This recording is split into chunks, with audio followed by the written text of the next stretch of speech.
Yes, Mr. Fulgence twababwiye abantu yuko no musi tubafitiye specialité emission uvuga yuko tubafitiye subject abantu bahora bihenda ku marezo sociaux y'abaririmbyi. Mve yuko twabazaniye amarezo sociaux ya vrai y'abaririmbyi. Shobora kwibaza uti Mega Big Fizzo YouTube yiwe yitwa gute? Ifise aba subscribers bangahe? Natasha, Kiriku, Double J, Dramati, Melanini Boy, Fernando. Abo bose ubona yuko nakuzaniye ama followers yabo, ama social media yabo uko yitwa ya vrai. Ubona ko bari ibintu bisa neza kabisa. Yes, ngaha turatangurira ku muririmbyi. Ariko muvyumve neza. Si kuvuga ngo nziko ndabivuga, ntiko turagira urutonde rw'abakurikiranwa cyane cyangwa ngwibi na biriya. Oya. Tukubwire aka kanya turi kumwe kugira ngo umenye mbega urubuga rw'umuririmbyi runaka nkurikirana nigo cyangwa sigbo.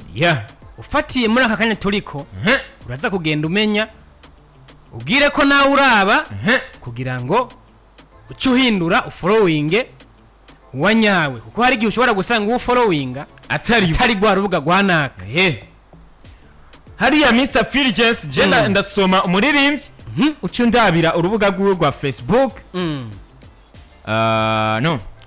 Ndasoma umuririmbyi urabona yuko hariya tutanguriye ku muririmbyi Kidum. Facebook yiwe yitwa Kidum Kibido kabisa. Kidum Kibido. Kuri Kidum nta uyiriko ihereza kabisa. Facebook ya Kidum iri verified kabisa. Vuze kuri verified bisigura yuko ni Facebook ibiriko kakanu ka bleu kubururu kaka vika ka bleu kubururu kabisa. Niyo Facebook ya Kidum. Facebook ya Kidum ifise abantu bayikurikirana ibihumba 220 kabisa. Twitter ya Kidum Kibido. Twitter ya Kidum Kibido. Rero byiza tutayivuze kuko nasanze ifise followers bake. Turayivuga. Ndayivuga. Sawa. Hariya kuri Facebook ubona yuko Office yamaze kuterekera ko abantu muri live kuri Facebook cyabibona. Facebook ya Kidum hari urayibona. Duce tugenda. Twitter ya Kidum cyane X yahora yitwa Twitter.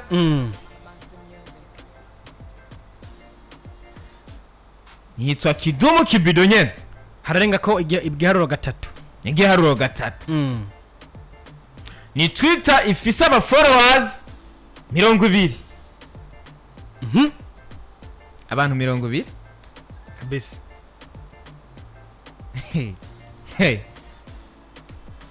Natangaye bavuga uko bari.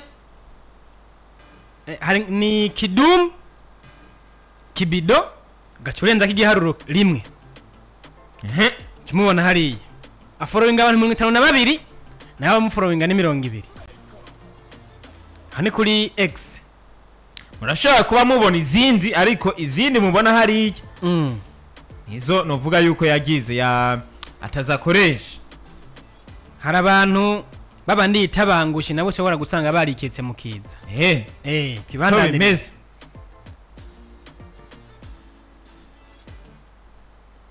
musaza hariya kuri kuri Facebook afise 222, Twitter afise abantu 200, Instagram afise 100,200 tuba mukurikira. Kuri YouTube afise abarenga 157 abona aba subscribers. Kuri TikTok Kidum afise abantu bangana n'ibihumbi 7,200 barengaho gato uko igihe nandika bino bintu yari afise 7,221. Urumva yuko bashobora kuba barenze ko gato rukurumva bashobora kuba barenze cyane. Tuduze gato kwa Mugani Desire Gikundiro Big Fizzo. X yiwe ifise aba followers 11,900 barenga ko. Facebook yiwe ifise abantu ibihumbi amajana 325. Instagram yiwe ifise abantu ibihumbi 157. YouTube yiwe ifise abantu ibihumbi amajana 222. TikTok yiwe ifise abantu ibihumbi 81 n'amajana 6. Uwo ni Big Fizzo. Imbuga ziwe zose wandika Big Fizzo niyo zina akoresha. Tubandanije kwa Salum Nzeyimana Lolilo Simba. Urubuga rwa X rufise aba followers igihumbi kirenga ko gato. Facebook ya Lolilo ifise aba followers ibihumbi 169. Instagram ya Lolilo ifise aba followers ibihumbi 50 n'amajana 9 banenga ko gato. YouTube ya Lolilo ifise aba subscribers ibihumbi 94 n'amajana 8. TikTok ya Lolilo ifise aba followers ibihumbi 9 n'amajana 6 banenga ko gato. Bigacha bikora kugira gute kumufollowinga ko imbuga zose Lolilo akoresha izina Lolilo Simba. Kuri Facebook ari verified. Bigacha byoroha kumutora cyane. Big Fizzo wewe ni Instagram na Facebook zose ziri verified. Ukibona ko akantu kubururu hariya mwike iburyo bw'izina. Tugiye kwa Satbi Satura Mabafle. Kuri X Twitter afise aba followers ibihumbi 31 n'amajana 3 barenga ko gato. Kuri Facebook afise ibihumbi amajana 427. Kuri Instagram afise ibihumbi 195. Satbua. Kuri YouTube afise ibihumbi amajana 312. Uwo ni Satbi. Kuri TikTok afise ibihumbi 38 n'ijana rimwe rirenga ko gatoya. Uwo ni Satura. Mumve ko na Facebook yiwe iri verified. Iri na Instagram niko nimba batagakuye na Instagram. Twigire kwa Queen of Stage Natasha la namba la bossi. Aho kuri Twitter afise aba followers ibihumbi 3 n'amajana 3. Kuri Facebook akagira ibihumbi amajana 565. Uwo ni Natasha. Kuri Instagram akagira Natasha. Kuri Instagram afise aba followers bangana n'umuriyoni n'ibihumbi amajana 4. Uwo ni Natasha Burundi. Kuri YouTube afise aba subscribers ibihumbi 113. Kuri TikTok afise aba followers ibihumbi 136 n'amajana 9. Imbuga ziwe zose ni Natasha Burundi. Kuri Facebook ari verified, urabona ko akantu k'ubururu. Kuri Instagram niko kuko. N'izindi biri mu nzira. Reka sinja buri nkono harakanagira mvuga ariko tubaza kugarukako. Kurundi ruhande kutugiye kwa Melanin Boy, umwe mu baririmbyi b'u Burundi bafise ibibazo byinshi kuko imbuga ze usanga ziri pirate kenshi. Urubuga rwa Melanin Boy uyu mwanya turiko turavugana rufise aba followers ibihumbi 41. Iyo ni Facebook page kuko Twitter yo namurondeye namubuze ashobora kuba atayikoresha.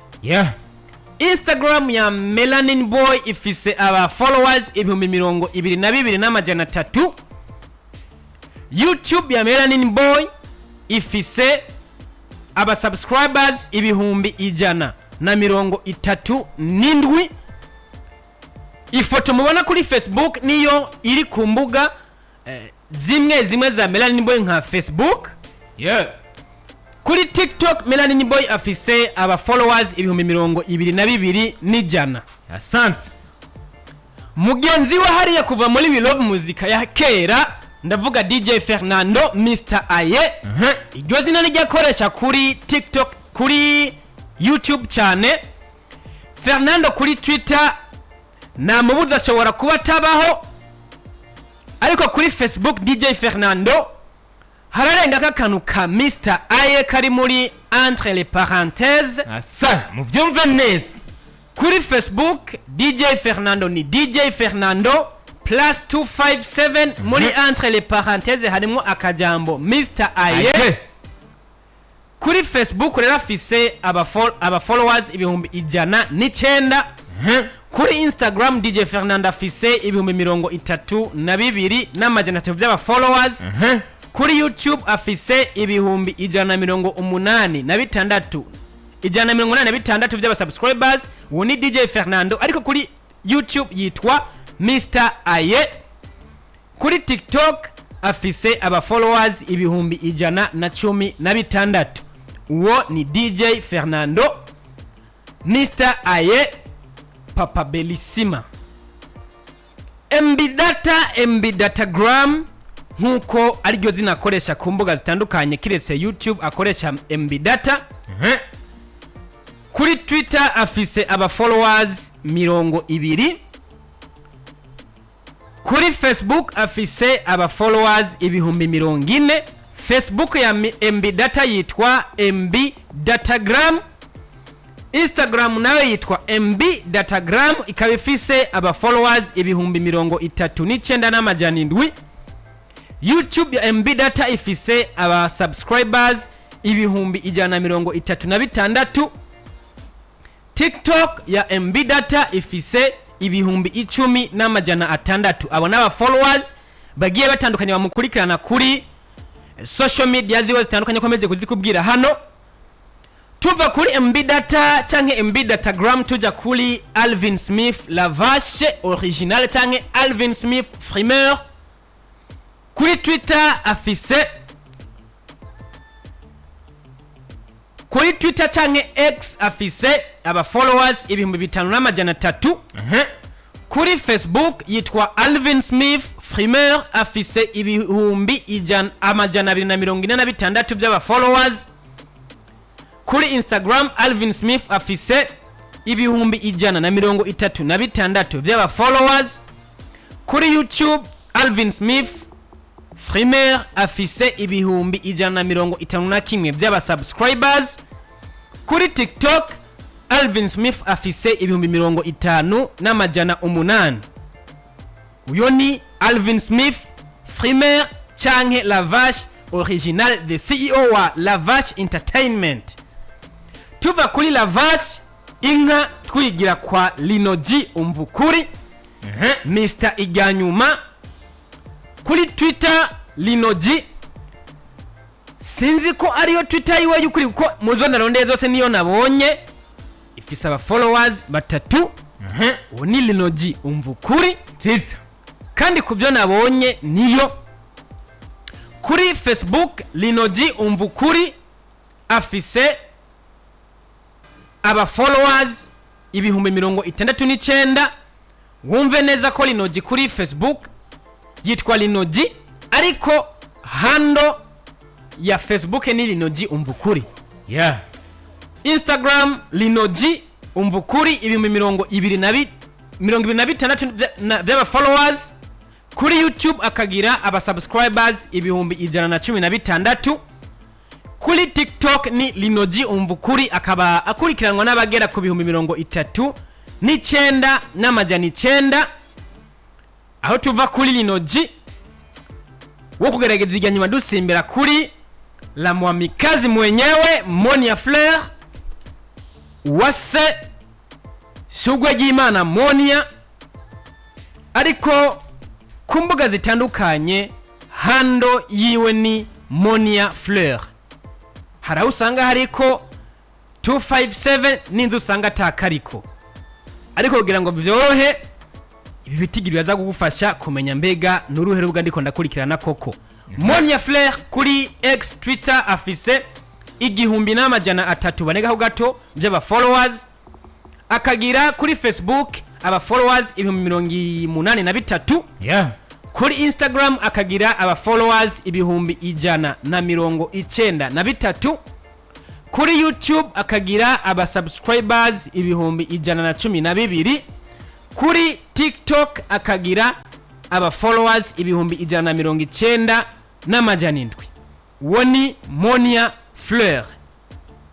Esther Nish tubandanya n'abigeme kuri X Twitter afise aba followers ibi ngo ngwiki Esther Nish mama lao canke mamao kuri X Twitter ni Esther Nish official ku mbuga zose akaba afise aba followers amajana 560 uwo ni Esther Nish.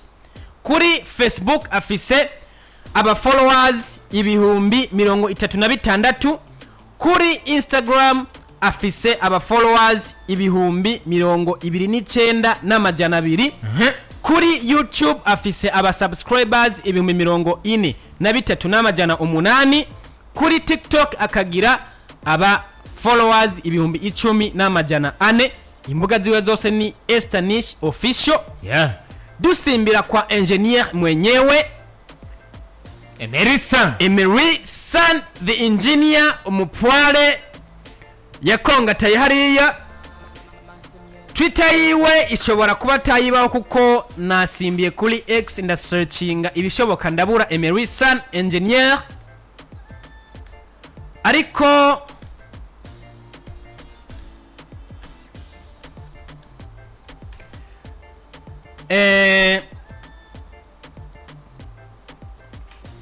kabisa Emery San kuri Twitter urubuga rwiwe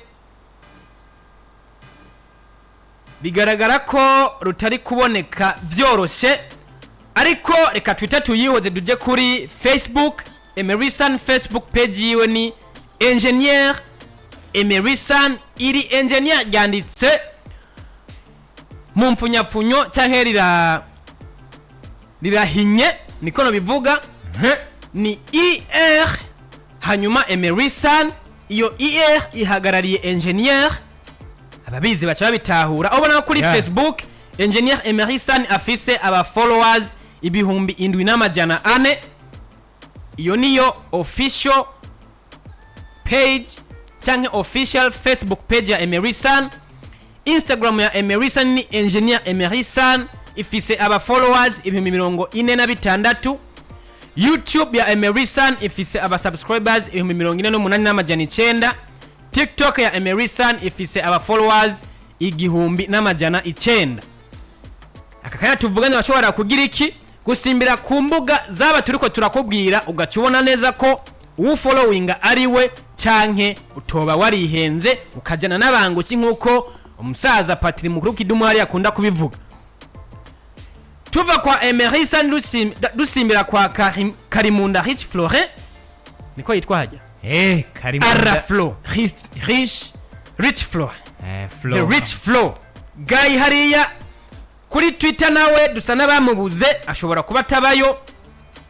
X yabaye X hariya ya Xinze, ariko kuri Facebook yitwa Araflo Rich Flow. Ukonya ndalikubwiye niko no kuzindi mbuga Araflo yitwa. Kuri Facebook afise aba followers 5,000 n'amajana 6. Kuri Instagram afise aba followers ibihumbi 25 n'amajana 5. Uwo ni Araflo. Kuri YouTube afise aba subscribers ibihumbi 70 birenga ko amajana 4 n'abandi bakeya. Uwo ni Araflo.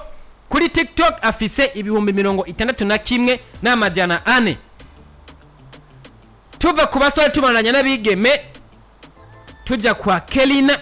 Hajya Kelina amazina yiwe yose twangwiki Kelina uziko atigeze ahindura izina. Iri ni ry'abavyeyi bamubatije. Patiri niyo mazi yagize gute ati wenda kwaje Kelina kwa izina rya ntuze na ntuze twagiye. Kuri Facebook afise aba followers ibihumbi 24. Uko kuri X ho twamubuze twasanze ari umu X. Okay, kuri Instagram Kelina afise aba followers ibihumbi 13 n'amajana 4. Kuri YouTube afise aba subscribers ibihumbi 22 n'amajana 7. Kuri TikTok afise aba followers ibihumbi 22 n'amajana 5. Uwo ni Kelina. Imbuga ziwe zose yitwa Kelina. K na E na lendende zibiri na ye na ne na a. KELLYNA uwo ni Kelina. twibanaririze tujye kwa Meili the key, yitwa Meili official ku mbuga zose, niyo handle akoresha. Kuri X ariyo Twitter afise aba followers 1600, kuri Facebook afise aba followers 32,000, kuri Instagram Meili official afise 44,100, kuri YouTube afise aba subscribers bangana 33,800, uwo ni Meili official. Kuri TikTok afise 4,400, uwo ni Meili.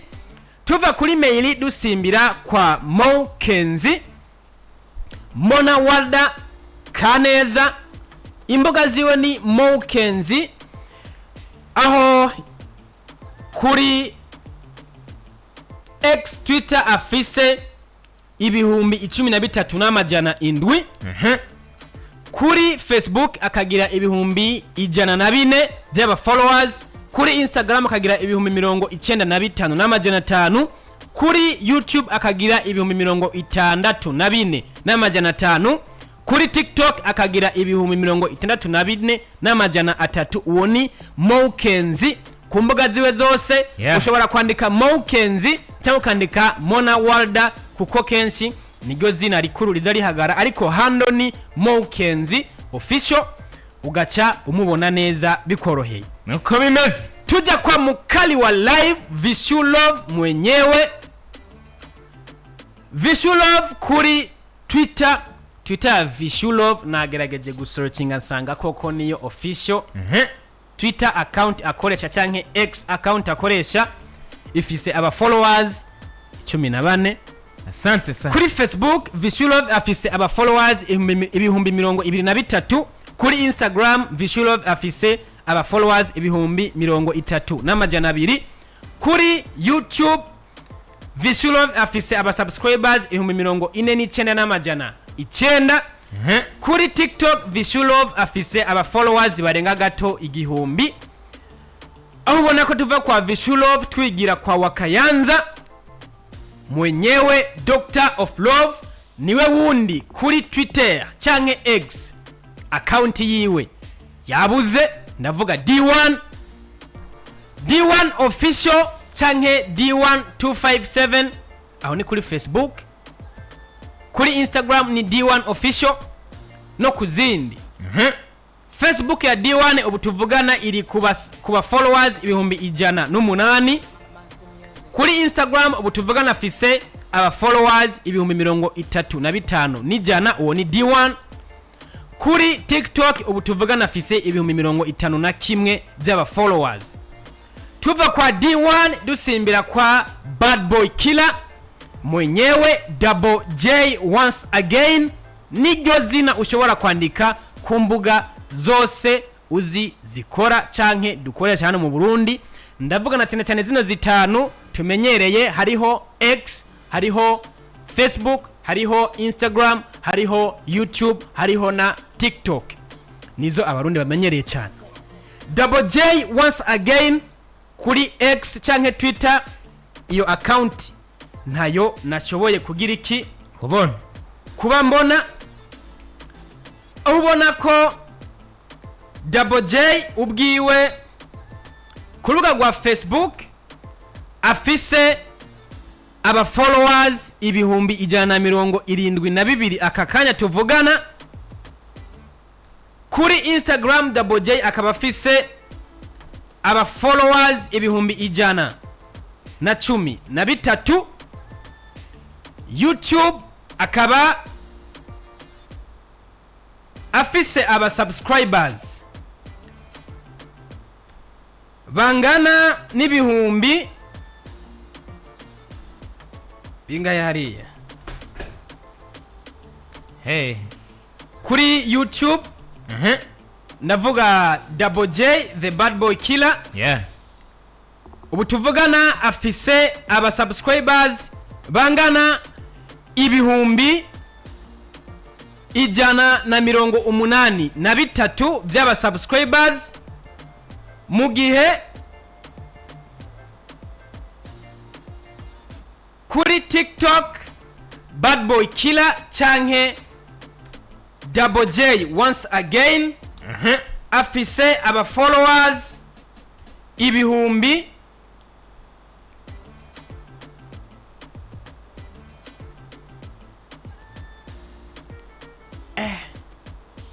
saza hariya aracyari kuri 16000 saza hariya byaragoranye.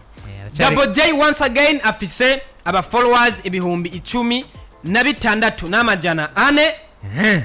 Tuva kwa Double J dusimbira kwa Kiriku, aho ku rubuga rwa X Kiriku Akili afise aba followers ibihumbi 2 birenga ko gato.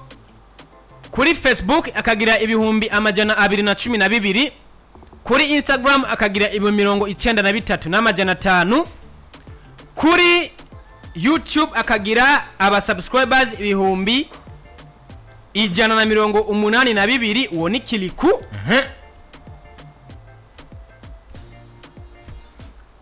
Mugiye kuri TikTok afise ibihumbi 64 n'amajana 9. Asante sana. Tujya kwa Be Face on the Floor, tunamuhereza ko saza hariya nawe ngo yari yubatse. Muraza kwihangana kuko ntiza kuvuga imbuga zose kuko umwanya niwo bikunda. Kuri YouTube Be Face on the Floor afise aba subscribers ibihumbi 195. Kuri Facebook Be Face on the Floor afise aba followers ibihumbi 206. Niwe wundi kuri X nasanze umengo ntabarizwayo. Kuri TikTok Be Face on the Floor afise aba followers 36.2 ibihumbi 36 n'amajana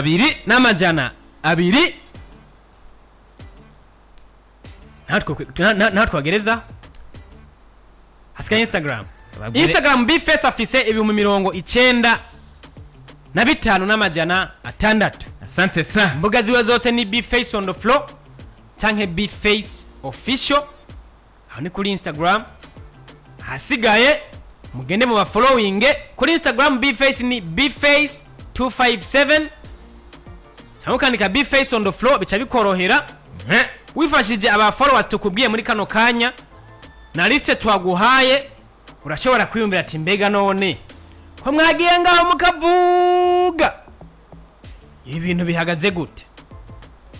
Ubona ko reka ndakubwira yuko abigeme babiri uteranije imbuga zose bafise igitigiri cy'aba followers kinini. Ndavuga ufasha abo kuri YouTube, kuri Facebook, kuri X, kuri Instagram na TikTok bose kabateranya. Natasha La Boss azubwambe ahagarariye aba ririmbyi n'abaririmbyi kazi bose hano mu gihugu cy'u Burundi ko afise 2,218,000 barenga. Akaba ariwe muririmbyi afise aba followers benshi gusumbya abandi bose mu Burundi uteranije ku mbuga zose. Mu bakobwa ubugira kabiri ni Monia Fleur afise ibihumbi 580. Akakanya tuvugana uteranije mbuga zose. Tuva kuri abo dusimbira ku bahungu, aho dusanga Satbi niwaza ubwambe aza ubwa mbere mu bahungu bafise aba followers benshi izi mbuga zose ziteranije kuko afise 1,300,000 barenga. Big Fizzo akazu bwa kabiri ku bihumbi 797 birenga. Umva yuko ikibanza cya mbere gitwara Natasha, cya kabiri Satbi, icya gatatu Big Fizzo. Asante sana. Kumbe rero ubona ko hariya na Be Face on the Floor kuri X cyangwa Twitter yahora yitwa Twitter. Ubona yuko afiseyo abantu bamukurikirana Wisa 83. Urakoze cyane. Asante sana.